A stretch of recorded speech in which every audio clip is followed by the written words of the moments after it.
Hello everyone, this is Manisha और आप देख रहे हैं सेल्फ लर्निंग। जैसा कि आज हमारा टॉपिक है, आपको पहले से ही पता है कि हम रिसर्च के बारे में बात करने वाले हैं। मीनिंग एंड नेचर की बात कर लेते हैं। तो देखिए, रिसर्च जो शब्द है वो दो शब्दों से मिलकर बना होता है, री प्लस सर्च। री का मतलब होता है बार बार, कई बार जब हम कुछ प्रयास करते हैं वो, और सर्च का मतलब होता है खोजना। यानी कि यदि हम ऐसा कोई कार्य करते हैं जो हम लगातार किसी चीज को खोजने में, किसी चीज के आगे अनुसंधान में लगा रहे हैं, तो इस प्रोसेस को हम कहते हैं रिसर्च। ठीक है, डेफिनेशन की बात कर लेते हैं। तो डेफिनेशन कई सारे जो विद्वान हैं उन्होंने डेफिनेशन दी है, जिनके बारे में मैंने आपसे पहले भी कहा है। मैं डेफिनेशन जो है वो टेलीग्राम चैनल पे डाल देती हूँ सारी, तो आप वहां से जाकर देख सकते हैं। उनमें से कुछ जो प्रमुख है उनके बारे में हम आप चर्चा कर लेते हैं। नवीन ज्ञान प्राप्ति के व्यवस्थित प्रयत्न को अनुसंधान कहते हैं। ये डेफिनेशन जो है वो दी है रेडमैन और मोरी ने। अब यहाँ पर उन्होंने क्या कहा है, नवीन ज्ञान प्राप्ति के व्यवस्थित प्रयत्न को हम अनुसंधान कहते हैं। अब ये एक शब्द आ रहा है व्यवस्थित। इस व्यवस्थित का मतलब क्या होता है?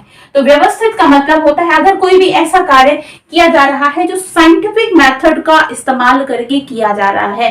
साइंटिफिक वे जो होता है उसको वैज्ञानिक विधि कहते हैं। उस वैज्ञानिक विधि को इस्तेमाल करके अगर कोई कार्य किया जा रहा है किसी प्रॉब्लम को सॉल्व करने के लिए, तो उसको कहा जाता है क्या, व्यवस्थित कार्य। अब ये साइंटिफिक वे क्या होता है? साइंटिफिक वे वो होता है जिसके अंतर्गत हम सबसे पहले कार्य करने से पहले हम करते हैं ऑब्जर्वेशन। ऑब्जर्वेशन का मतलब क्या होता है? ऑब्जर्व करना, निरीक्षण करना कि अगर कोई समस्या कहीं पर नजर आ रही है तो सबसे पहले महत्वपूर्ण होता है उस प्रॉब्लम को समझना, उसको ऑब्जर्व करना।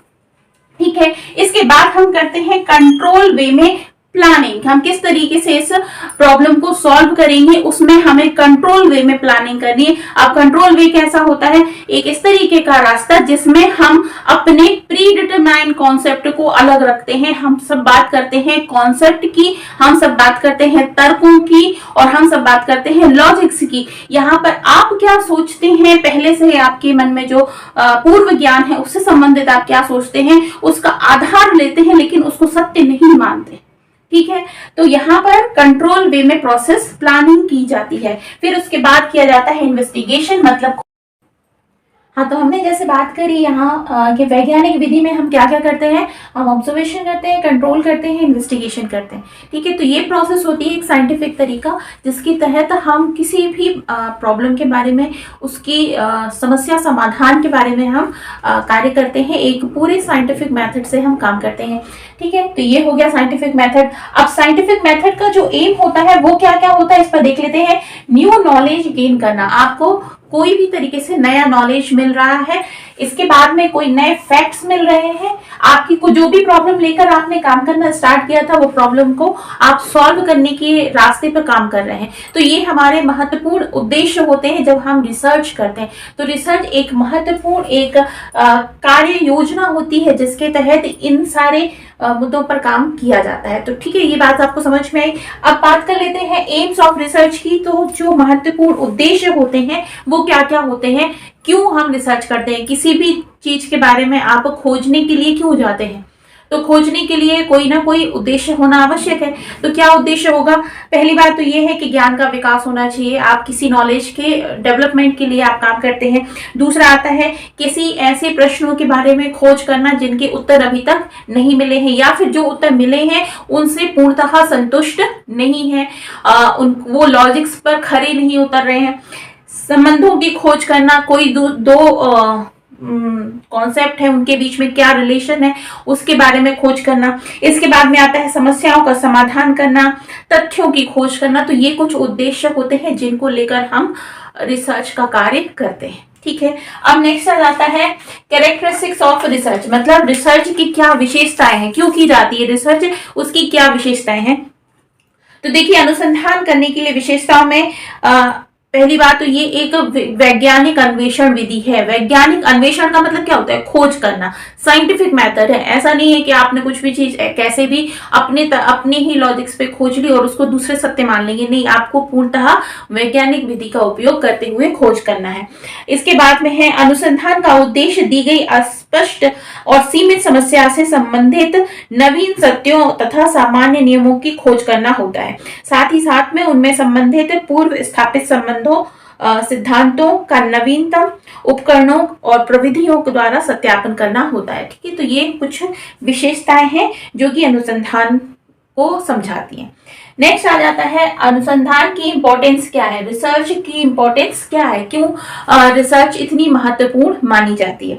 तो भाई यहाँ पर भी बात वही हो जाती है, ये शोध जो है वो नवीन ज्ञान को लेकर आता है, समस्याओं को समाधान करता है, नए लॉजिक्स का निर्माण करता है, नए तथ्यों का निर्माण करता है, और इन्हीं चीजों के इंपॉर्टेंस होने की वजह से रिसर्च की जाती है। अब आपको मैं बता दूं कि रिसर्च मेनली 2 प्रकार की होती है। ठीक है, रिसर्च 2 प्रकार की कैसे होती है, तो एक तो होती है प्राकृतिक संसाधनों द्वारा रिसर्च की जाए, मतलब यदि हम रिसर्च के 2 पार्ट माने तो एक तो हो जाएगा क्या, नेचर से संबंधित। ठीक है, नेचर से संबंध, और एक हो जाता है सोशल, मतलब सोसाइटी से संबंधित। अब नेचर से संबंधित में कौन से टॉपिक्स आते हैं, नेचर से संबंधित में वो टॉपिक्स आते हैं जैसे कि आपने फिजिक्स से रिलेटेड कोई रिसर्च करनी है, फिजिक्स से संबंधित कोई समस्याओं का समाधान करना है, केमिस्ट्री से संबंधित कोई समस्याओं का समाधान करना है, बायो से संबंधित कोई समस्याओं का समाधान करना है। तो ये सारी चीजें किससे जुड़ी होती हैं, प्रकृति से जुड़ी हुई होती हैं, नेचर से जुड़ी हुई होती हैं, इसलिए इनके समाधान को संबंधित करने के लिए नेचर से संबंधित रिसर्च करना पड़ेगा, मतलब विज्ञान से संबंधित रिसर्च। विज्ञान की रिसर्च करना और वैज्ञानिक विधि दोनों में डिफरेंस होता है। वैज्ञानिक विधि तो आपकी हर तरह की रिसर्च में आएगी। अब जो सोशल होगा इसमें किस किस की बात की जाएगी, सोसाइटी की बात की जाएगी। ठीक है, सोसाइटी के बाद में हिस्ट्री की बात करेगी जाएगी, पॉलिटिक्स की बात की जाएगी, और इसके साथ साथ में समाज से जुड़े हुए अन्य तथ्यों के बारे में भी बात की जाएगी। ठीक है, तो रिसर्च 2 भागों में विभाजित हो जाती है, एक तो सोशल विज्ञान मतलब सामाजिक विज्ञान से संबंधित होगी, और एक होगी प्राकृतिक विज्ञान से संबंधित, लेकिन दोनों का ही जो तरीका होगा पूर्णतः वैज्ञानिक होगा। ठीक है, तो आपको ये बात समझ में आ गई, मैंने आपको रिसर्च के बारे में समझाया। लेकिन अब हमारा टॉपिक जो है वो क्या है, एजुकेशनल रिसर्च है, मतलब हम बात करेंगे अब शैक्षिक अनुसंधान की। ठीक है, क्योंकि हमें एक बहुत महत्वपूर्ण उद्देश्य है जो कि मैंने पढ़ा था कहीं पर, कि अगर आपको किसी भी एग्जाम को क्लियर करना है तो ये ध्यान देने से ज्यादा बेहतर है कि हम क्या क्या पढ़ लें, इससे ज्यादा बेहतर है हमें क्या क्या नहीं पढ़ना है। मतलब अगर आप एजुकेशन से संबंध रखते हैं तो आपको ध्यान में रखना है कि आप एजुकेशन से रिलेटेड चीजों को ही पढ़ें। लेकिन अगर आप किसी एक विषय के बारे में बहुत ज्यादा नॉलेज लेंगे, तो मैं आपको बता दूं एक छोटे से टॉपिक पर कि छोटे से सेंटेंस पर भी पीएचडी की जाती है, मतलब इतना सारा ज्ञान है सीखने के लिए। लेकिन हमें ध्यान देना है क्योंकि हमारा शिक्षा से संबंधित पूरा विषय है, तो हम शिक्षा से संबंधित चीजों के बारे में ही अध्ययन करेंगे। ठीक है, तो अब हम मूव करते हैं किसकी तरफ, शैक्षिक अनुसंधान की तरफ। ठीक है, तो शैक्षिक अनुसंधान के विषय में भी हम यही सारी चीजें पढ़ेंगे, उसका टॉपिक का मीनिंग क्या होगा, उसका नेचर क्या होगा, उसके बाद में उसके डेफिनेशंस क्या होंगी, किस तरीके से उसको आगे पढ़ सकते हैं। चलिए स्टार्ट करते हैं शैक्षिक अनुसंधान। चलिए अब बात कर लेते हैं एजुकेशनल रिसर्च के बारे में। उसके पहले एक बहुत इंपॉर्टेंट एक कहना चाहिए एक स्टेटमेंट मैंने पढ़ा था कहीं पर, रिसर्च का एक्चुअल जो मीनिंग होता है वो होता है 6 ऑनेस्ट सर्विंग मैन के रूप में। मतलब अगर हम रिसर्च करते हैं तो ये 6 जो शब्द हैं या 6 सर्विंग मैन हैं वो हमारी बहुत मदद करते हैं, क्योंकि रिसर्च के सबसे पहले स्टेप के अंतर्गत आता है क्वेश्चन करना। सबसे महत्वपूर्ण बात आती है, जब तक आप प्रश्न नहीं करेंगे तब तक आप कैसे रिसर्च की प्रोसेस में स्टार्ट ही होंगे, मतलब उसमें घुसेंगे कैसे। तो सबसे पहले होता है व्हाट, मतलब क्या, क्यों, फिर दूसरी बात आती है कौन, हु, फिर आता है व्हेन, फिर आता है वेयर, फिर आता है वाई, फिर होता है हाउ, मतलब क्या कारण है, कौन सा कारण है, कब हुआ, कहाँ हुआ, क्यों हुआ, कैसे हुआ। ये सारे क्वेश्चंस जो होते हैं वो स्टार्ट करते हैं रिसर्च की प्रोसेस को, इसलिए इनको 6 ऑनेस्ट सर्विंग मैन कहा जाता है। ठीक है, चलिए अब हम बात करते हैं हमारे मेन टॉपिक पर, जिसकी बात कहते हैं शिक्षा अनुसंधान, मतलब एजुकेशनल रिसर्च। जब रिसर्च किस फील्ड में की जाए, एजुकेशन के फील्ड में की जाए, तो उसको कहा जाएगा क्या, शिक्षा अनुसंधान। ठीक है, अब इसकी डेफिनेशन है, तो डेफिनेशन में मैं आपको एक डेफिनेशन यहाँ पे बता रही हूँ, और उसके बाद में बाकी डेफिनेशंस को तो मैं शेयर कर दूंगी टेलीग्राम चैनल पर, आप जाकर वहां से नोट कर लीजिएगा। मोनरो की डेफिनेशन है जिसमें लिखा है उन्होंने, शैक्षिक अनुसंधान का अंतिम लक्षण सिद्धांतों का प्रतिपादन करना है तथा शिक्षा के क्षेत्र में नवीन प्रक्रियाओं का विकास करना है। ये उन्होंने डेफिनेशन दी थी। उसके तहत वो क्या कह रहे हैं कि शिक्षा अनुसंधान क्या करता है, शिक्षा के क्षेत्र में नवीन कौन कौन सी प्रक्रियाएं होती हैं उनके बारे में डिस्कशन किया जाता है, विचार किया जाता है और क्वेश्चन करने के बाद में, समस्याओं का चयन करने के बाद में समाधान की तरफ कदम बढ़ाए जाते हैं। ठीक है, अब देखिए शिक्षा के क्षेत्र में कौन कौन सी समस्याएं हो सकती हैं। आपने जब शिक्षा के विकास के बारे में जब आपने पढ़ा है तो उसके तहत आपने देखा होगा कि हम स्टार्टिंग से लेकर, वैदिक काल से लेकर आज तक शिक्षा के क्षेत्र में कितने परिवर्तनों को देखते आ रहे हैं, है ना। इसी के तहत अभी नवीन शिक्षा नीति भी आई है, उसके पहले और शिक्षा नीतियां आई हुई हैं। तो हमने लगातार शिक्षा के क्षेत्र में नवीनीकरण करने के लिए, उसका विकास करने के लिए शोध किए हैं। ठीक है, तो शिक्षा के क्षेत्र में, शिक्षा को इम्प्रूव करने के क्षेत्र में कितने तरह से काम किया जाना चाहिए, उसमें ही काम करने के लिए शैक्षिक अनुसंधान का सहारा लिया जाता है। अब एक छोटी सी सिंपल सी बात है, जैसे बात की जाती है, ये बात मेरे मस्तिष्क में आई, कई बार मेरे दिमाग में भी क्वेश्चन आता है कि जो भी एजुकेशन हम लेते आ रहे हैं, मतलब एक ट्रेडिशनल वे में जो एजुकेशन हम लेते आ रहे हैं, क्या उसका सीधा संबंध हमारे रोजगार से होता है या नहीं होता है? क्या हमको वो रोजगार देता है या नहीं देता है? क्या ऐसा तो नहीं है कि जो हमारा ट्रेडिशनल वे में एजुकेशन होता है, जैसे कि हमने 12th किया, उसके बाद फिर हमने BA किया, MA किया, BSc किया, MSc किया, और उसके बाद क्या इतना करने से हमें रोजगार मिल जाता है, हमारी समस्याओं का समाधान हो जाता है?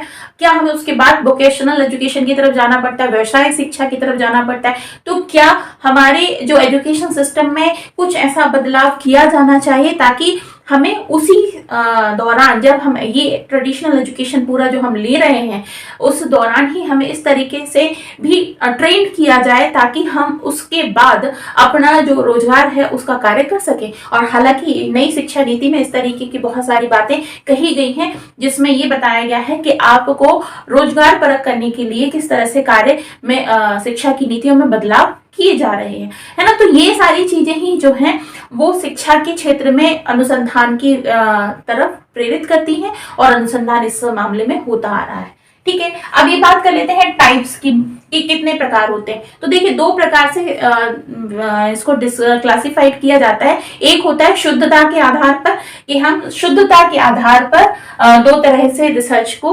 वर्गीकृत करते हैं। पहला कर देते हैं एक्सपेरिमेंटल रिसर्च और दूसरा होता है नॉन एक्सपेरिमेंटल।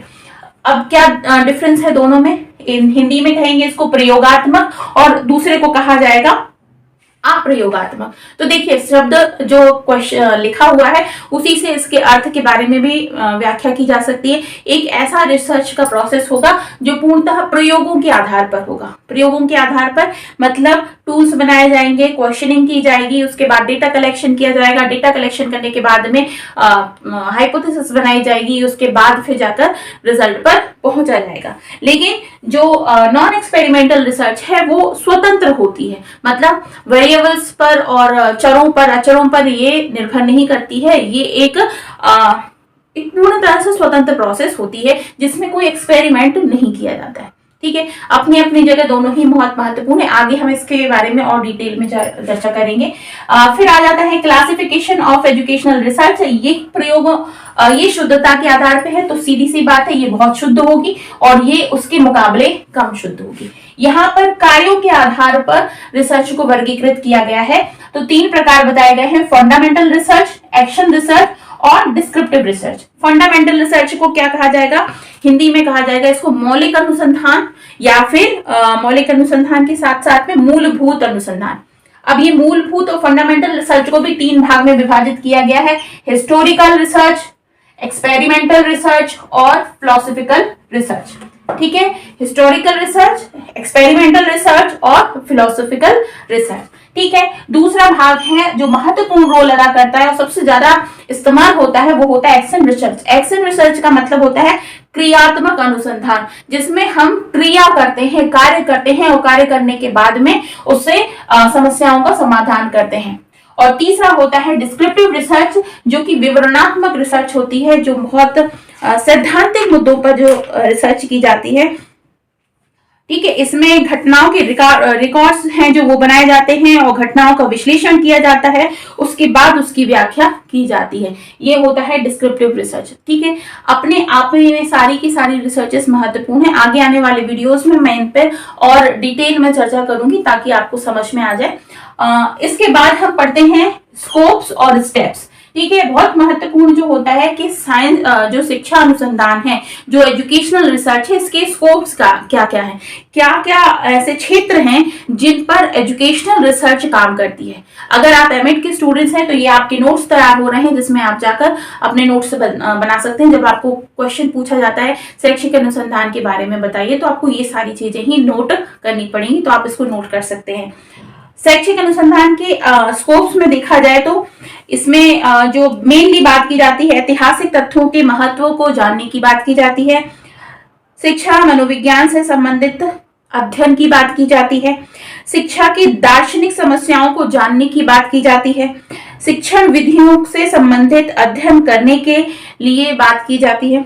इसके बाद में शैक्षिक अनुसंधान शैक्षिक निर्देशन देने के लिए बात की जाती है, अध्यापक शिक्षा के लिए क्या क्या कार्य किए जाने चाहिए इस पर बात की जाती है, पाठ्यक्रम से संबंधित अनुसंधान के लिए आपको क्या काम करना है इस पर बात की जाती है, वातावरण से संबंधी शिक्षा के बारे में बात की जाती है और कक्ष प्रबंधन के बारे में भी बात की जा सकती है। तो ये सारे डिफरेंट स्कोप्स हैं जिनमें शिक्षा अनुसंधान के क्षेत्र में बात की जाती है ना, या फिर कार्य किए जाते हैं। ठीक है, अब बात कर लेते हैं स्टेप्स की। ये इस वीडियो का लास्ट पार्ट होगा जिसमें हम स्टेप्स की बात करेंगे, बहुत महत्वपूर्ण है। अगर आप शिक्षक अनुसंधान के बारे में या उसमें जानना चाहते हैं, जो एमएड के स्टूडेंट्स हैं उनको तो डिसर्टेशन बनाना होता है, उनको भी यही स्टेप में काम करना होता है क्योंकि वो लघु शोध प्रबंध लिखते हैं। लघु शोध प्रबंध में क्या क्या लिखा जाता है, किस तरीके से स्टेप्स में आगे बढ़ते हैं, चलिए हम इसको देख लेते हैं।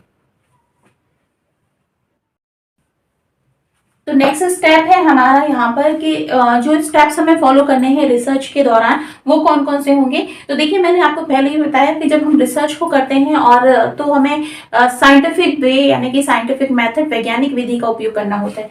तो वैज्ञानिक विधि के जो स्टेप्स होते हैं वो होता है ऑब्जर्वेशन, फिर होता है हाइपोथेसिस और होता है उसके बाद एक्सपेरिमेंट। ठीक है, सबसे पहले हम क्या करेंगे, ऑब्जर्वेशन करेंगे, कोई भी प्रॉब्लम है, समस्या है, उसके बारे में समझेंगे, उसको ऑब्जर्व करेंगे। हाइपोथेसिस का निर्माण करेंगे, मतलब परिकल्पना का निर्माण करेंगे। हाइपोथेसिस का मतलब होता है परिकल्पना। इसके बारे में बाद में भी बहुत डिटेल में चर्चा की जाएगी, कितने प्रकार की परिकल्पनाएं होती हैं। एक जनरल वे में मैं समझा दूं आपको कि परिकल्पना का मतलब होता है कि जब भी कोई समस्या है, उसके समस्या के बारे में आप क्या समझते हैं कि इसके समाधान क्या क्या हो सकते हैं। जैसे अगर मुझे यहां से लेकर दिल्ली तक जाना है और दिल्ली तक जाने की एक समस्या है, ठीक है, और मुझे अर्जेंटली 3 घंटे में ही दिल्ली पहुंचना है और मेरे पास में कोई साधन नहीं है, तो अब मैं यहाँ पर समस्या हमारे सामने क्या होगी कि मुझे दिल्ली तक जाना है। अब हम समस्या को समाधान करने के लिए, और दूसरी समस्या क्या है, 3 घंटे में पहुंचना है, तो अब ये मैं आंसर निकालूंगी कि मैं बस से अगर जाऊं तो मैं 3 घंटे में पहुंच जाऊंगी, मैं प्राइवेट कोई गाड़ी लेती हूँ उसके कारण से मैं 3 घंटे में पहुंच जाऊंगी, या फिर मैं अपनी ही गाड़ी से चलूं और उसको खुद ड्राइव करके जाऊं तो मैं 3 घंटे में पहुंच जाऊंगी। तो ये मैंने क्या बना ली, पहले से ही इसके समाधान की परिकल्पनाएं बना ली। अब यदि मैं अपनी गाड़ी से जा रही हूं तो मैं 3 घंटे में पहुंच जाऊंगी, हाँ या नहीं। इस तरीके से परिकल्पनाओं का निर्माण किया जाता है समस्या के अकॉर्डिंग। ठीक है, इसके बाद में आता है एक्सपेरिमेंट, मतलब फिर हम क्या करते हैं, प्रयोग करते हैं। प्रयोगों को पूर्णतः वैज्ञानिक तरीके से हम प्रयोगों को करते हैं ताकि हम उस तक रिजल्ट तक पहुंचे। ठीक है, अब जो स्टेप्स हैं जिनको इस्तेमाल करके हम रिसर्च का प्रोसेस करते हैं वो कौन कौन से हैं। तो सबसे पहले किया जाता है आइडेंटिफाई द प्रॉब्लम। मैं इसके ऊपर एक सेपरेट वीडियो भी बनाऊंगी ताकि आपको और अच्छे से मैं समझा सकूं। इसमें मैं चूंकि ये हमारा वीडियो रनिंग वे में चल रहा है इसलिए मैं आपको ये स्टेप्स बता रही हूँ। इसके बाद इसमें एक सेपरेट वीडियो भी आएगा। ठीक है, तो आइडेंटिफाई द प्रॉब्लम या फिर सिलेक्शन ऑफ द प्रॉब्लम। सबसे पहले प्रॉब्लम्स को समझा जाएगा, कौन कौन सी प्रॉब्लम, क्या प्रॉब्लम है। इसके बाद में आएगा फॉर्मुलेशन ऑफ हाइपोथेसिस। हम पहले हाइपोथेसिस का निर्माण करेंगे, कैसे निर्माण किया जाता है इसकी प्रोसेस आपको बाद में समझाई जाएगी। फिर आता है इम्प्लीमेंटेशन ऑफ हाइपोथेसिस। जो हमने हाइपोथेसिस बनाई है उसको हम इम्प्लीमेंट कैसे करेंगे, मतलब उसको हम किस तरीके से लगाएंगे, संकेतों के माध्यम से किस तरीके से करेंगे, तो उसका इम्प्लीमेंटेशन किया जाता है। अब इसमें डिडक्टिव रीजनिंग का उपयोग किया जाता है। डिडक्टिव रीजनिंग का मतलब क्या होता है, निगमनात्मक तर्क। निगमनात्मक तर्क मतलब जनरल टू स्पेसिफिक, बहुत ही जनरल वे में हम स्टार्ट करेंगे। जनरल से हम समस्या के स्पेसिफिक रीजन तक पहुंचेंगे, सामान्य से जटिल की ओर हम पहुंचेंगे। डिडक्टिव रीजनिंग का उपयोग करते हुए हाइपोथेसिस को हम किस तरह से अप्लाई करना है इसका कार्य करते हैं। फिर आता है डिटरमाइनिंग द रिसर्च मेथोडोलॉजी। अब रिसर्च को करने के लिए हमें कौन सी मेथोडोलॉजी का उपयोग करना है, यानी कौन सी प्रोसेस का उपयोग करना है, इसको हम चुनते हैं, डिटरमाइन करते हैं कि किस तरह से कौन सी प्रोसेस से हमको इस रिसर्च की कार्य को आगे बढ़ाना है। फिर आता है डेटा कलेक्शन की बारी। डेटा कलेक्शन में किस तरीके से डेटा कलेक्ट किया जाएगा, कहाँ से डेटा लिया जाएगा, इसके बारे में सोचा जाता है। फिर आता है organisation of and analysis of data. अब जो डेटा कलेक्ट हो गया है उसको ऑर्गेनाइज करना, ऑर्गेनाइज करने के बाद में वेरिफिकेशन ऑफ हाइपोथेसिस, हाइपोथेसिस का वेरिफिकेशन करना। फिर आता है लास्ट में कंक्लूजन, और कंक्लूजन के बाद आता है जर्नलाइजेशन ऑफ रिसर्च। फिर लास्ट में आ जाती है रिपोर्ट राइटिंग। ठीक है, ये स्टेप्स होते हैं जिनके बारे में जिनके ऊपर चलकर हम रिसर्च की प्रोसेस को कंप्लीट करते हैं। तो ये वीडियो मैं यहीं पर एंड कर रही हूँ। नेक्स्ट वीडियो में मैं इसी को आपको और आगे से बताऊंगी कि कैसे आप रिसर्च में स्टेप्स जो होते हैं वो हम किस तरीके से लेते हैं, इसको हम डिटेल में चर्चा करेंगे नेक्स्ट वीडियो में। ठीक है, तो आज का वीडियो बहुत इंपॉर्टेंट था आप सभी के लिए। अगर आप रिसर्च मैथोलॉजी की प्रोसेस को स्टार्ट कर रहे हैं पढ़ने के लिए, या फिर जो एमएड के स्टूडेंट्स हैं उनका ये पूरा पेपर ही है, तो अगर वीडियो अच्छा लगा है तो प्लीज लाइक कीजिएगा, शेयर कीजिएगा अपने फ्रेंड के साथ में, और चैनल को जरूर सब्सक्राइब कर लीजिएगा। और फिर भी कोई क्वेश्चन आते हैं आपके, कुछ ऐसा छूट गया है इसमें जो आप समझना चाहते हो, तो प्लीज मुझसे पूछेगा, मैं उसके ऊपर एक वीडियो बनाने की या आंसर करने की कोशिश करूंगी। ठीक है, तो इस वीडियो को यहीं एंड करते हैं। मिलती हूँ नेक्स्ट वीडियो में आपके साथ में। तब तक अपना बहुत ख्याल रखिए। चैनल को प्लीज लाइक कीजिएगा और सब्सक्राइब जरूर कीजिएगा चैनल को। Bye bye.